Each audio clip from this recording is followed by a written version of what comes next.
അത് സത്യം തന്നെ. ആരാധകരുടെ സ്നേഹവും പ്രാർത്ഥനയും എന്നും തങ്ങളുടെ കൂടെ ഉണ്ടാകുമെന്ന് പ്രതീക്ഷിക്കുന്നതായി അമൃതയും ഗോപി സുന്ദറും.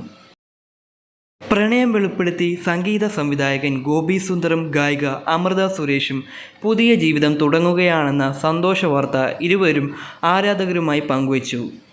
ജീവിതത്തിലെ വിഷമഘട്ടങ്ങൾ പിന്നിട്ട് ഒരുമിച്ച് മനോഹരമായ യാത്ര ആരംഭിക്കുകയാണെന്ന് അമൃത സുരേഷ് വ്യക്തമാക്കി. ആരാധകരുടെ സ്നേഹവും പ്രാർത്ഥനയും എന്നും തങ്ങളുടെ കൂടെ ഉണ്ടാകുമെന്ന് പ്രതീക്ഷിക്കുന്നതായും ഗായിക പറഞ്ഞു. പരസ്പരം ചേർന്നു നിൽക്കുന്ന മനോഹര ചിത്രം പങ്കുവച്ചാണ് ഗോപി സുന്ദറും അമൃതയും പ്രണയം വെളിപ്പെടുത്തിയത്. പിന്നിട്ട കാതങ്ങൾ മനസ്സിൽ കുറിച്ച് അനുഭവങ്ങളുടെ കനൽവരമ്പ് കടന്ന് കാലവും കാറ്റും പുതിയ വഴികളിലേക്ക് എന്ന അടിക്കുറിപ്പോടെയുള്ള പോസ്റ്റ് ചുരുങ്ങിയ സമയം കൊണ്ട് ആരാധകർക്കിടയിൽ ചർച്ചയായി. ചിത്രം വൈറൽ ആയതോടെ ഇരുവർക്കും ആശംസകൾ അറിയിച്ച് നിരവധി പേർ രംഗത്തെത്തി.